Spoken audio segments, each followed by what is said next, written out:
The Aragbijo Shuragbijo Oba Abdulrasheed Olabumi appreciated Mrs. Oyetola for the kind gesture extended to the aged and the widows of the town and its environs, adding that the empowerment will boost their business and empower them. Meanwhile, the government of Osun State rose from its weekly executive meeting with a stern warning to those beating the drum of violence and bloodshed in the state to desist from such acts. This followed recent alleged assassinations of chieftains of the All Progressives Congress in the state and several violent attacks on party members and government officials, including the wife of the governor, Mrs. Kafayat Oyetola. While calling for calm among peace-loving people of the state, including functionaries of government and members of the APC, the state government also revealed that it was aware of plans by the opposition to further unleash terror on government officials and members of the APC in the days ahead. In a statement released to newsmen by the Commissioner for Information and Civic Orientation, Mrs. Funke Egbemode, the government called for calm among its officials and members of the APC, adding that they should not allow themselves to be drawn out by those on an adventure of terror. Osun State Governor Adegboyega Oyetola says his faith in the Nigerian judiciary in respect of his petition before the Election Tribunal remains firm and unshaken. Governor Oyetola said himself and his party, the All Progressive Congress, have confidence of emerging victorious at the tribunal. The governor stated this during the annual photograph and videography day celebration and fundraising for the construction of the association's 20 million ultra-modern hall in Osogbo. INEC has been advised not to make available the updated voters register to the State Independent Electoral Commission (OSEC) for the purpose of the proposed local government poll planned for October 15, 2022.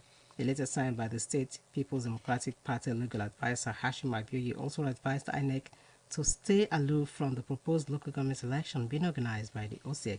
PDP claims that the insistence of the OSEC chairman in going ahead with conducting the local government poll in the state, despite various warnings from concerned citizens of the state, is in contravention of the provisions of the Electoral Act 2022. He stated that a legal action had been instituted in Osogbo Federal High Court to ensure that the provisions of the Electoral Act 2022 were complied with by OSEC in the conduct of local government elections in the state. The OSEC chairman, Segun Oladiton, had last week announced that the commission would be conducting local government election in the state on October 15, 2022. He maintains that the forthcoming election is in line with the State Independent Electoral Commission Law 2022, which has been assented to by Governor Adegboyega Oyetola. In the meantime, the state chapter of the All Progressives Congress (APC) has cautioned the opposition People's Democratic Party in the state to stop turning itself to an instructor of an independent statutory body like the State Independent Electoral Commission (OSEC). In a statement issued by its media advisor Kola Olabisi, the state chairman of the APC, Prince Boyega Famodu, stressed that the PDP lacks constitutional power to dictate to OSEC, which derives its creation and existence from the Electoral Act 2022. Prince Famodu reminded the state chapter of the PDP that the symbiotic relationship between the INEC and the OSEC is not a master and servant type, but mainly advisory in status. He has submitted that such directive by the state PDP to the INEC not to release the updated voters list to the OSEC for the purpose of conducting a free, fair and credible local government election is unlawful and should be disregarded in its entirety.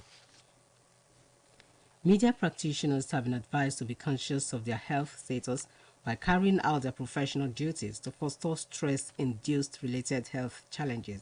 Chief Medical Director of Osogbo Central Hospital, Dr. Akin Ajayi, gave the advice during the medical check-up as part of activities commemorating the ongoing annual Pen Week of the OSBC Chapel of the NUJ. The Director General OSBC conglomerate, Mr. Rashid Folaromi, led an array of other directors to the program held at OSBC Open Air Studios, Ile-Awiye, Okebale, Osogbo.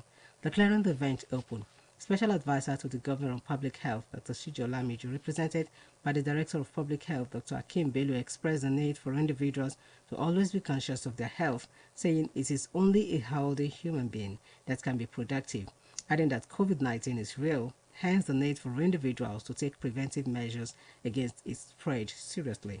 Earlier in his address of welcome, the Director General of OSBC, Mr. Rashid Folaromi, appreciated the NUJ OSBC Chapel for organizing the program and encouraged healthy lifestyle among members and non-members alike, adding that OSBC will forever remain committed to every program that will sustain the healthy living of its staff. Meanwhile, the monthly Congress of Nigeria Union of Journalists, Osun State Council holds in the afternoon. A statement signed by the Council Secretary, Comrade Bukola Lufadeji, indicates that the Congress holds at the Press Center. According to the statement, the Congress will be preceded by the Extended Executive Council meeting. It therefore enjoins members to be present and punctual as a matter of urgent importance. That was the state news. Good morning.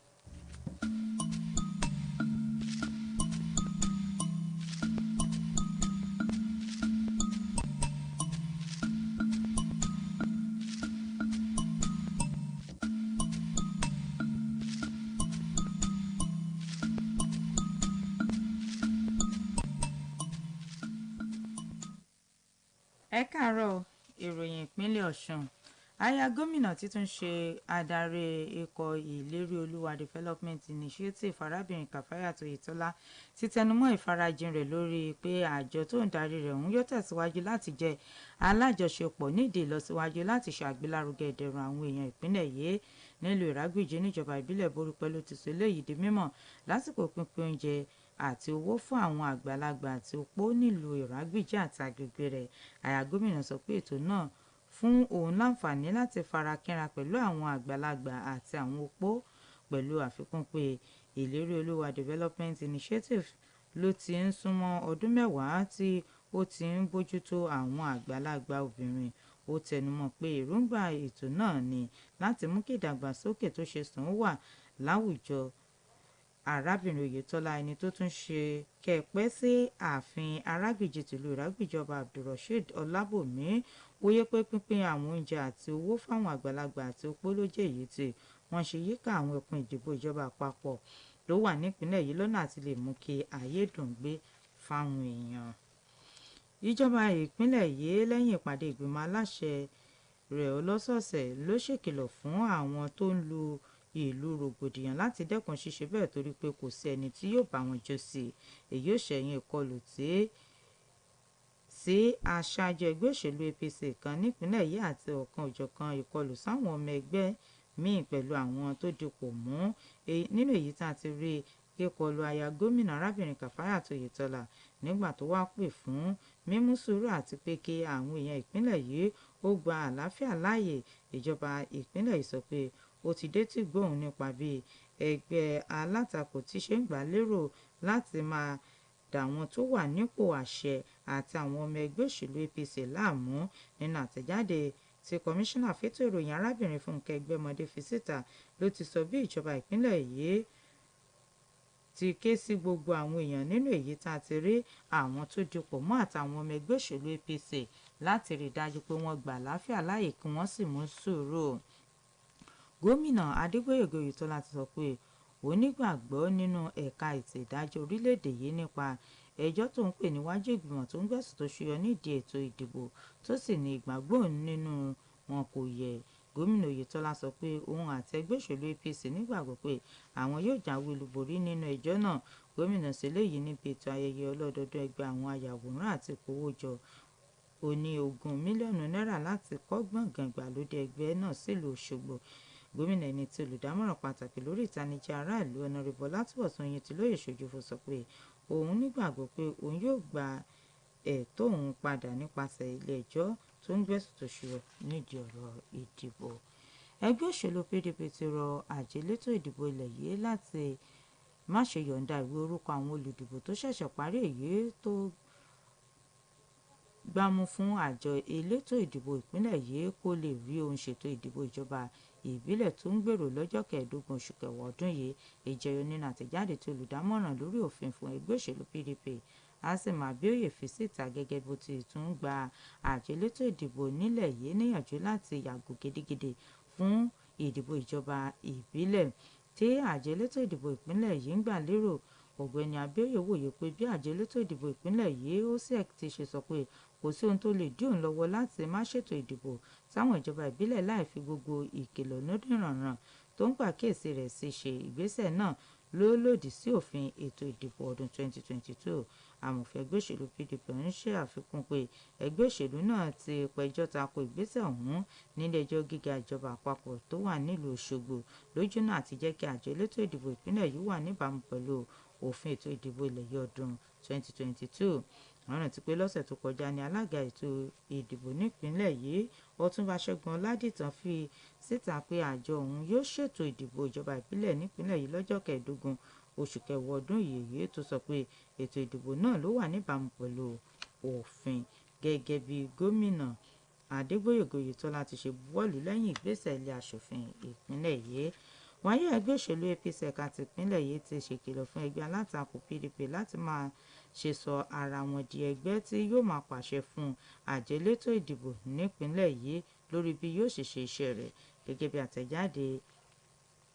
gẹ́gẹ́ bí alága ẹgbẹ́ òṣèlú APC ọmọọba Gbóyèga Fámọ̀ọ́dún ti ṣe wí nínú àtẹ̀jáde kan èyí tí akọ̀wé ètò ìròyìn rẹ̀ Kọ́lá Ọlábísí fi síta ló ti ṣe lálàyé pé ẹgbẹ́ òṣèlú PDP ní kò lágbára bíi tí wù kó mọ̀ lábẹ́ òfin láti pàṣẹ fún àjọ elétò ìdìbò ìpínlẹ̀ yìí tó ní agbára lábẹ́ òfin ìdìbò ọdún 2022 láti ṣiṣẹ́ rẹ̀ níbàámu pẹ̀lú òfin. ọmọọba Fámọ̀ọ́dún tún rán ẹgbẹ́ òṣèlú PDP létí pé àjọṣepọ̀ tó wà láàrin àjọ elétò ìdìbò ilẹ̀ yìí INEC àti tìpínlẹ̀ kì í ṣe ti ọ̀gá sí ọmọṣẹ́ ṣùgbọ́n tó wà fún àti fún nímọ̀ràn lórí ìgbésẹ̀ rẹ̀.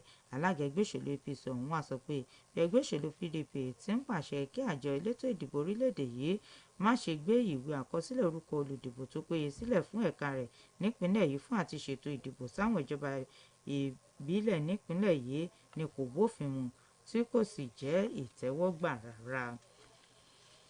aláṣẹ àti olùdarí ilé ìwòsàn Òṣogbo Central Hospital dókítà Akin Àjàyí ti gba àwọn oníròyìn níyànjú láti mú ọ̀rọ̀ ìlera wọn lọ́kùnkúndùn nígbà tí wọ́n bá ń ṣe iṣẹ́ akọ́ṣẹ́mọṣẹ́ wọn. lákòókò ètò àyẹ̀wò ìlera tó jẹ́ ara ètò tó ń sàmì ọ̀sẹ̀ ẹgbẹ́ oníròyìn ẹ̀ka tiléeṣẹ́ OSBC tó ń lọ lọ́wọ́ ló ti pàrọwà yìí. olùdarí àgbà iléeṣẹ́ OSBC ọ̀gbẹ́ni Rasheed Fọlárànmí ló kó àwọn adarí ẹ̀ka nǹkan nílé iṣẹ́ yìí sòde lọ síbi ètò tó wáyé ní gbàgede iléeṣẹ́ OSBC ilé àwíyé Òkè Baálẹ̀ Òṣogbo. nígbà tó ń ṣíde ètò náà olùdámọ̀ràn pàtàkì fún gómìnà lórí ìlera ará ìlú ọ̀mọ̀wé Ṣèjì Ọlámíjọ ẹni tí olùdarí nílé iṣẹ́ náà dókítà Akeem Bello ṣojú fún sọ bó ṣe ṣe pàtàkì fún olóríjorí láti mú ìlera wọn lọ́kùnkúndùn tó sì ní alààyè nìkan ní ṣẹ̀mí. ó fi kún pé lótìtọ́ àti lódodo ni àjàkálẹ̀ àrùn kòrónà ń jà èyí ló mú ṣe pàtàkì fún ẹnì kọ̀ọ̀kan láti tẹ̀lé àṣẹ tí yóò dènà ìtànkálẹ̀ àjàkálẹ̀ àrùn náà. ṣáájú nínú ọ̀rọ̀ ìkíni kún àbọ̀ olùdarí àgbà iléeṣẹ́ OSBC ọ̀gbẹ́ni Rasheed Fọlárànmí ló ti fẹ̀mí ìmoore hàn sí ẹgbẹ́ oníròyìn ẹ̀ka ti iléeṣẹ́ OSBC fún ṣíṣe àgbékalẹ̀ ètò ìlera pẹ̀lú àfikún pé iléeṣẹ́ OSBC yóò máa tẹ̀síwájú nípa rírí sí ìpèsè ìlera àwọn òṣìṣẹ́ rẹ̀ nígbà gbogbo. ìpàdé olóṣooṣù ẹgbẹ́ oníròyìn ìpínlẹ̀ yìí yóò wáyé lọ́sàn-án òní. àtẹ̀jáde tí akọ̀wé ẹgbẹ́ náà Comrade Bukola Elúfadéjì fi síta sọ di mímọ̀ pé ìpàdé ọ̀hún yóò wáyé ní olú ilé ẹgbẹ́ náà. bákan náà ló ṣàfikún pé ìpàdé ìgbìmọ̀ aláṣẹ ẹgbẹ́ ni yóò kọ́kọ́ wáyé kí ìpàdé gbogbogbò tó tẹ̀lé. àtẹ̀jáde ọ̀hún rọ gbogbo àwọn ọmọ ẹgbẹ́ láti rí dájú pé wọ́n péjú pésẹ̀ síbi ìpàdé kí wọ́n sì tètè dé pẹ̀lú.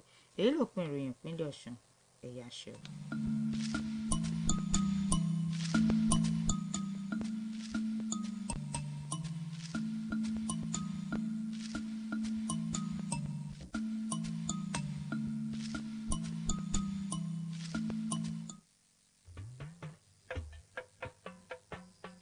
ajé yẹlé o ọ̀ṣọ́ yẹ dé oṣù òjọ́mọ́